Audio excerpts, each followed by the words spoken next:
Chapter 2. Kaz's mother was buried behind Fort Victoria, in a shady spot where flowers would probably bloom in the spring. Kaz never went there. He'd watched the soldiers bury her the day after Em and Olivia disappeared, and he'd never been back. Instead, he came to where she died. It had rained 2 days ago and washed all the blood away. There was nothing left but dirt and grass and trees. The trees had been full of red and orange leaves a few days ago, but now the branches were mostly empty, the leaves smashed beneath his feet. The ugly trees seemed more appropriate, given what had happened here. He could still see it. Em almost dying in his arms. Olivia killing his mother and rescuing her sister.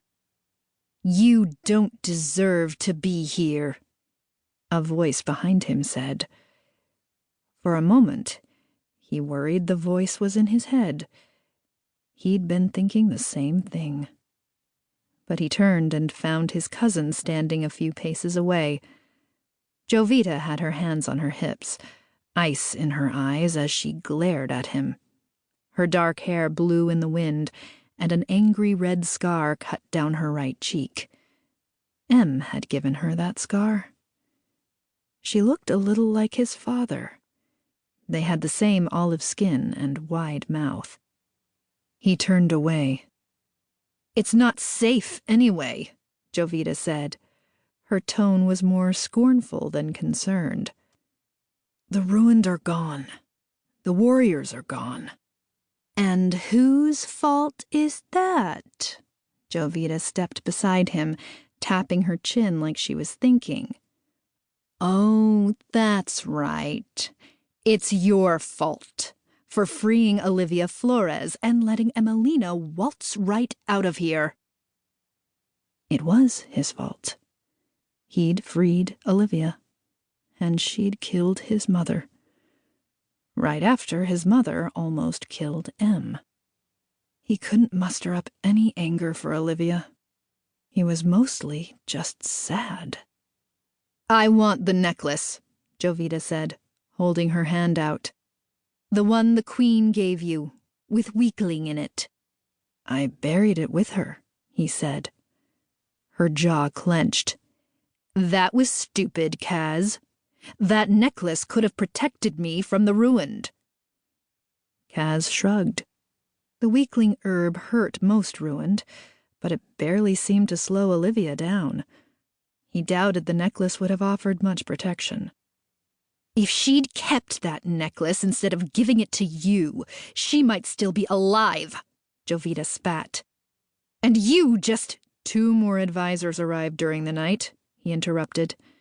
"I'm meeting with them in an hour, if you want to join." "No." Jovita turned away and started walking. "Why? Because you already met with them behind my back?" Jovita stopped. She looked over her shoulder, arching an eyebrow. "If you know, then it's not really behind your back, is it?"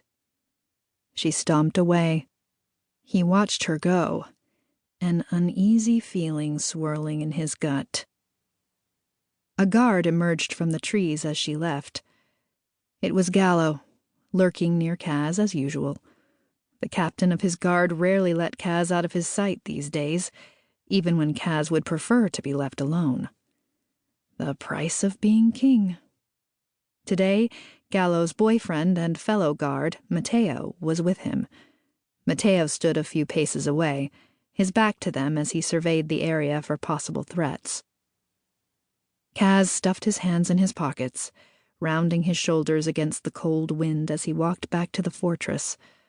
Gallo fell into step beside him, Matteo trailing behind them. "Everything all right?" the guard asked quietly. "Probably not." Gallo appeared concerned, but Kaz didn't elaborate. The castle and most of his kingdom was in the hands of Also. His cousin hated him